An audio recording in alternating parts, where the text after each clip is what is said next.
हिमाचल प्रदेश की बदलती राजनीतिक हवाओं के बीच राष्ट्रीय देवभूमि पार्टी आरडीपी के अध्यक्ष रोमित सिंह ठाकुर ने कांग्रेस और भाजपा दोनों पर तीखा हमला बोला है। उन्होंने दोनों दलों को नूरा कुश्ती करने वाला, जनता से धोखा करने वाला गठजोड़ करार देते हुए 2027 के चुनावों में अपनी पार्टी को तीसरे विकल्प के रूप में पेश करने की घोषणा की है। रोमित ठाकुर ने आरोप लगाया कि सुक्खू सरकार रोज कर्ज लेकर प्रदेश चला रही है, लेकिन आम जनता की समस्याओं पर कोई ध्यान नहीं दिया जा रहा।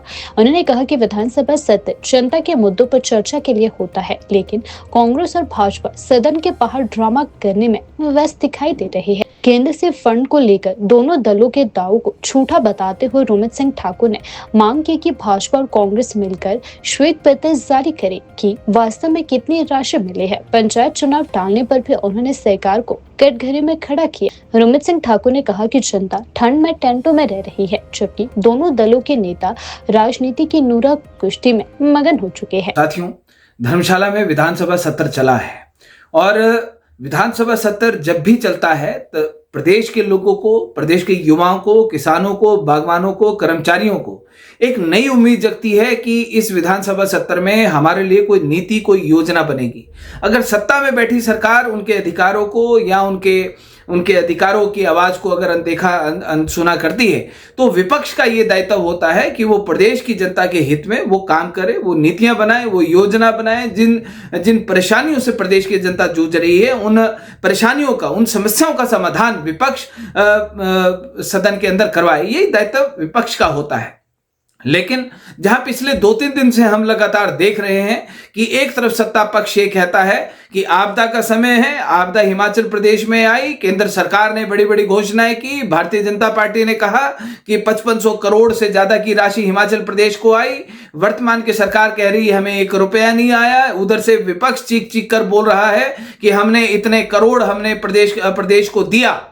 मैं सबसे पहले यह बात कहना चाहता हूं कि प्रदेश की जनता को बेवकूफ ना बनाते हुए ये जो चोर चोर मुसेरे भाई भाजपा कांग्रेस के 68 विधायक हैं, ये दोनों एक एक श्वेत पत्र हिमाचल प्रदेश की जनता के लिए जारी करें, जिसमें ये बात बिल्कुल क्लियर शब्दों में हो कि भाजपा की सरकार ने कितना पैसा आपदा के लिए हिमाचल प्रदेश को दिया, और कांग्रेस की वर्तमान सरकार ये श्वेत पत्र जारी करे कि हमें केंद्र की सरकार ने 1 रुपया भी जारी नहीं किया।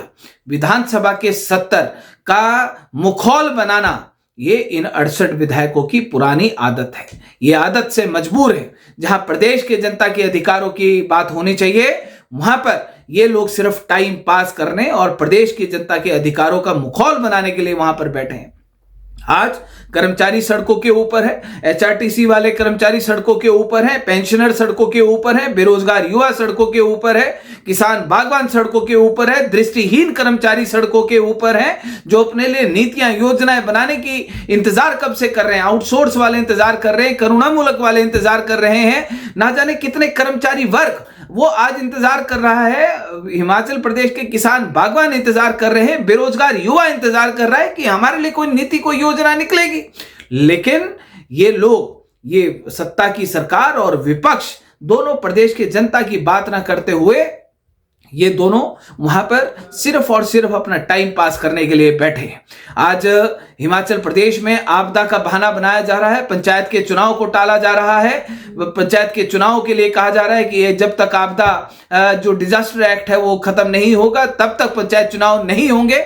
कि जब हिमाचल प्रदेश में जब आपने 100 करोड़ रुपए के आवास अपने लिए बनाए, तब क्या आपदा डिजास्टर एक्ट हिमाचल प्रदेश में लागू नहीं था? जब आपने अपने दैनिक भत्ते 1800 से बढ़ाकर 2500 रुपए किए, तब क्या डिजास्टर एक्ट हिमाचल प्रदेश में लागू नहीं था? जब आपने अपने बोर्ड के निगम चेयरमैन की आपने तनख्वाह 30,000 से बढ़ाकर 1,25,000 रुपए की, तब क्या डिजास्टर एक्ट हिमाचल प्रदेश में लागू नहीं था? जब आपने अपनी तनख्वाह हिमाचल प्रदेश में बढ़ाई, तब क्या डिजास्टर एक्ट हिमाचल प्रदेश में लागू नहीं था? क्या डिजास्टर एक्ट हिमाचल प्रदेश में सिर्फ जनता के लिए लागू है? 68 विधायकों के लिए कोई डिजास्टर एक्ट लागू नहीं है? आज हिमाचल प्रदेश की जो जनता इंतजार कर रही है, 1 लाख करोड़ से ज्यादा का कर्ज हिमाचल प्रदेश पर हो चुका है। ये बात में सदन लगता है जहां पर लोगों की उम्मीदें उस सदन से जगती है, वहां पर बात में वॉकआउट, बात में वॉकआउट। क्या वॉकआउट करने के लिए प्रदेश की जनता ने आप 68 विधायकों को सदन के अंदर बिठाया है?